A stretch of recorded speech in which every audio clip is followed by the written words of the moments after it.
Salut à tous. Alors aujourd'hui on se retrouve dans cette nouvelle vidéo pour un petit tour de potager. En ce moment je suis à fond dans la préparation. Ça y est, dans peu de temps on va être au taquet sur le potager. Du coup ça y est, ça fait déjà un mois que je commence déjà à vivre au potager 24 heures sur 24 entre les aménagements de parcelles que je veux faire, etc. Bref, ça y est, c'est vraiment reparti pour une nouvelle saison. Alors ici, comme vous pouvez voir, déjà j'ai donc repaillé toutes les parcelles et il y en a certaines, comme vous pouvez voir, j'ai mis de la bâche noire parce que déjà j'en avais, ça protégeait avant un stock de bois que j'avais.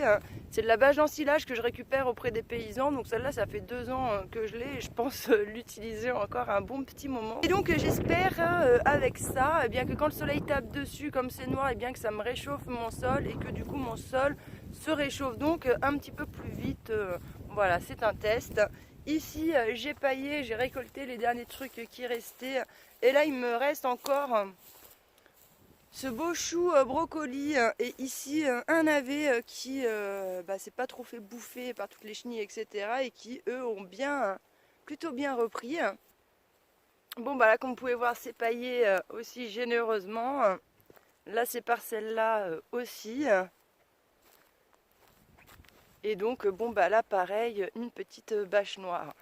Et donc ici si vous vous souvenez j'avais toute une zone de fraises. Donc là c'est mes fraises sauvages, des fraises des bois.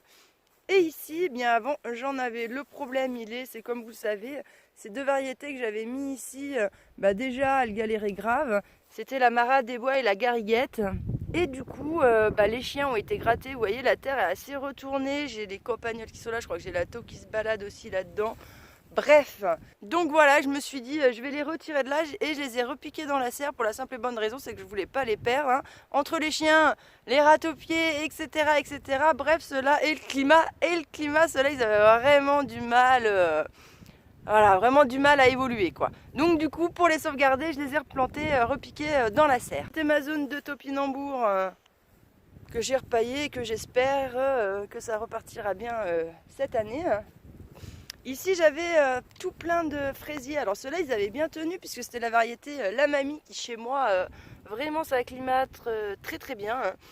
Mais il y en avait tellement que c'est pareil, j'ai tout déplanté, j'ai laissé des petits et le reste j'ai tout mis en serre. Bon là c'est le coin où j'ai ma menthe, etc. etc. Donc nous voilà dans la serre. Donc comme vous pouvez voir ici j'ai planté tout plein toutes mes petites fraises, ainsi que des pieds qu'on m'a donné. Il y a 2-3 pieds ici là qu'on m'a donné, que j'ai mis ici. Et sinon, regardez, c'est toutes les fraises que j'ai déplantées de là-bas.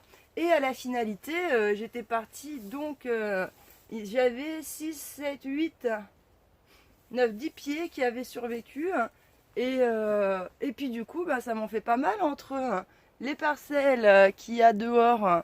Il m'en reste, et puis cette zone-là, je trouve que pour une première année, avec toutes les souffrances qu'ils avaient vécues, je trouve qu'ils se sont pas mal quand même multipliés. Donc voilà, ça c'est cool. Là ici, comme vous pouvez voir, j'ai toujours ma mini-serre chauffante. Là, dessous, j'ai des petits semis de salade et tout que je protège là-dessous qui sont en train de sortir. Et là, j'ai enlevé la bâche au niveau des salades parce que bon...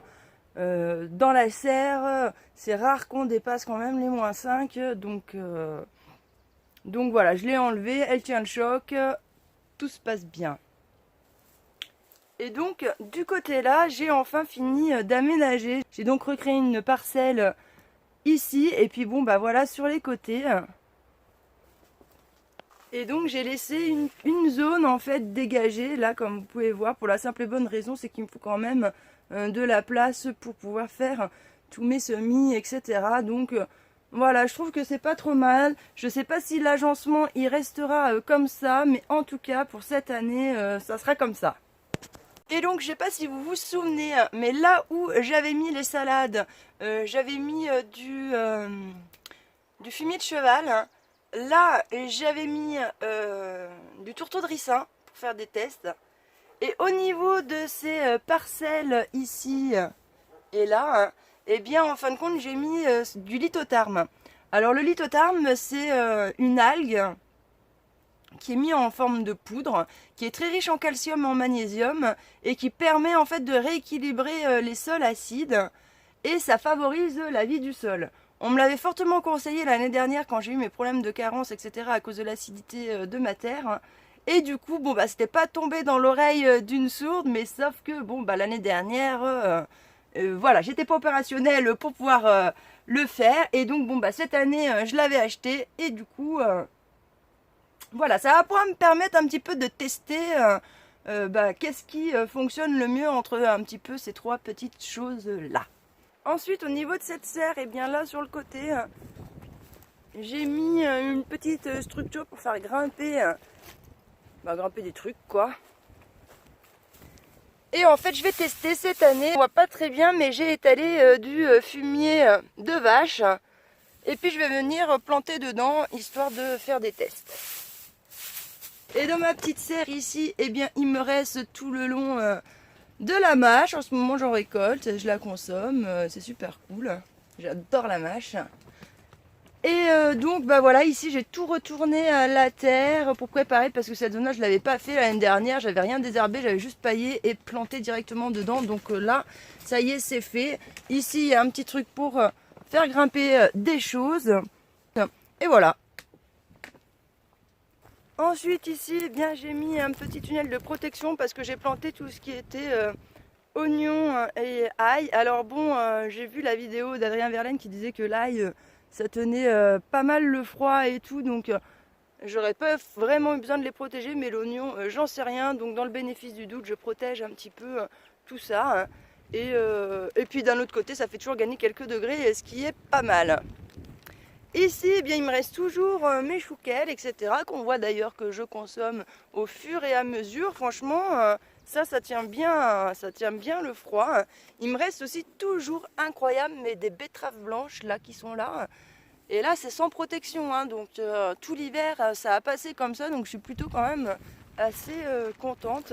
Mais bon, c'est vrai qu'on a quand même eu un hiver comparé à ce qui se fait vers chez moi, plutôt assez doux. Hein. J'ai aussi encore des choux, des choux rutabaga. J'ai même encore la poirée qui est toujours là, quoi. Regardez, hein, même, bon, la rouge, elle est un petit peu plus en mauvais état, mais c'est toujours là. Voilà, des petites betteraves. Ici, ben voilà, j'ai bâché aussi cette parcelle-là. J'avais tout récolté. Et donc ici, incroyable aussi. Déjà, j'ai les choux brocolis, pareil, il est magnifique du côté là aussi, et ça pousse bien. J'ai aussi, même si c'est mal au point, de la betterave. Elle a quand même pas mal ramassé, mais elle est toujours vivante et elle pousse. Hein, donc c'est cool. Et donc ici, là, comme vous pouvez voir, j'ai toujours aussi de vivants. Incroyable, mais c'est ma moutarde japonaise. Alors ça, c'est pas pour faire de l'engrais vert, hein, c'est plus pour récolter les graines et en faire de la moutarde. Et du coup, franchement, je pensais pas que elle tiendrait le choc. Et franchement, même en fleurs, là, hein, elle était en fleurs, la dernière fois, c'est pris un -8 dans la gueule. Je me suis dit, ça risque d'être compliqué. Et ça l'a pas fait tortiller du cul, la copine. Donc bon, bah, je suis plutôt hyper contente. J'espère pouvoir récupérer les semences parce que j'en avais pas beaucoup. Et comme ça, l'année prochaine, je pourrai ressemer tout ça. Par contre, comme vous pouvez voir, j'ai un souci sur cette parcelle. C'est-à-dire que la moitié de cette parcelle-là donne bien. Et l'autre moitié, là-bas, les plants sont vachement plus petits et chétifs. Regardez-moi, là, la touffe que ça fait. Et ici, quoi. On voit bien que c'est pas vraiment la même chose. Alors je sais pas ce qu'il y a à cet endroit-là du sol qui fait que ça pousse moins bien ici. Et c'est pareil pour les choux. Regardez, les choux sont plus touffus là-bas que ce qu'ils ne le sont ici. Et il en va de même pour les petites betteraves. Là, les betteraves sont quand même plus petites, alors que vous voyez ici, elles sont un peu plus grosses. Bref, on verra bien. Ici, eh bien, comme vous pouvez voir, j'ai préparé aussi la parcelle pour mon riz. Pareil, j'ai mis de la bâche et je me suis dit, mon sol, il devrait se réchauffer un petit peu plus vite. Et j'ai prévu donc de mettre des voiles d'hivernage. Alors je vais faire pareil que sur l'autre, hein. Je vais mettre un voile d'hivernage plus une bâche de serre. Avec ça, comme ça, je tiens les -2, voire les -3. Si c'est le gel, il dure pas trop intensément à -3, ça gèle pas du tout en dessous, donc c'est pas mal. Et donc ce que je fais pour bien stabiliser toute ma structure, comme vous allez voir là, si je bouge tout, il n'y a rien qui bouge. Je prends une ficelle et je la tire et je viens l'accrocher ici, ce qui fait que mon arceau, en fait, je vais le tirer vers l'extérieur par là-bas et celui-là qui est là-bas au bout, je vais le faire à l'inverse.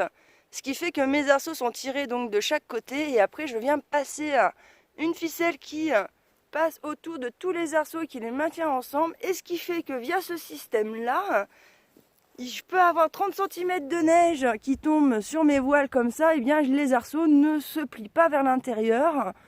Ça tient vraiment bien la route, donc je suis plutôt assez contente de cette petite technique. Là ici j'ai fait pareil en préparation. Comme ici c'est une parcelle qui est... j'ai un petit couloir d'air chaud. Si je protège là, avec le climat un peu doux cette année qu'on a, si jamais ça venait à perdurer les mois suivants, je me suis dit que j'allais me tenter de mettre des trucs un petit peu plus tôt en terre pour faire des tests cette année. On ne sait jamais, hein, si jamais le climat le permet, franchement, avoir un petit peu d'avance, ça peut être cool. Ensuite ici, j'ai créé une nouvelle parcelle et franchement, putain, j'en ai chié quoi. J'ai passé une journée de boulot entière quoi. Juste pour faire une parcelle quoi. Ah non mais là j'aurais rêvé d'avoir du permazout quoi. Mais moi le permazout c'est mes petits bras. Hein, c'est ça moi le permazout, c'est mes petites mimines et mes petits bras. Donc voilà, là ça m'a complètement démotivée cette parcelle. Une journée entière alors que d'habitude je mets une demi-journée quoi. Donc d'habitude voilà j'aurais fait les deux. Mais le sol était dur à cet endroit, mais tellement dur. J'en ai chié pour tout casser, pour tout ameublir. J'ai remblayé de la terre aussi. Bref, ça a été vraiment compliqué cette parcelle, mais ça y est, elle est faite. Maintenant, je suis trop contente et elle est vraiment bien faite. Je pense que je sèmerai mes carottes là, c'est pour ça que j'ai mis une bâche noire, j'ai pas paillé ni rien, comme ça je vais pouvoir venir faire des semis directement à l'intérieur. Ici, là je suis en train de faire une autre parcelle, c'est pareil, il faut que je la désherbe, mais comme elle est à côté de l'autre et que je me dis il y a forte probabilité pour que le sol soit aussi dur là que ce qu'il était là, j'ai un peu de mal à me motiver pour la faire, mais bon... Voilà, ça va venir, ça va venir. Et donc ici, là, après, à côté, j'aimerais aussi me rajouter des parcelles parce que je me rends compte quand même que bon, c'est petit quand même mon potager, c'est trop petit et j'ai tellement envie de planter de choses que voilà, il faut que j'agrandisse parce que sinon j'aurai jamais assez de place. Donc voilà. En ce moment, je suis un petit peu sur ça, en plus de bosser, qu'en plus de faire d'autres choses, etc. Je sais pas trop ce que je fous en ce moment, il y a des phases, je sais pas vous, mais je fais grave des choses, mais j'ai l'impression que j'avance point sur rien, quoi. Je sais pas, j'ai l'impression que je brasse du vent violent en ce moment, et ça, c'est des trucs que je kiffe pas bien. Mais bon, voilà, quoi, c'est comme ça. Ça, il faut faire avec, ma foi... D'un coup, je vais avoir l'impression que tout va s'accélérer, je sais pas. Enfin bon, bref. Voilà, et bien écoutez, je vous remercie de m'avoir écouté. Je vous dis à bientôt dans une prochaine vidéo.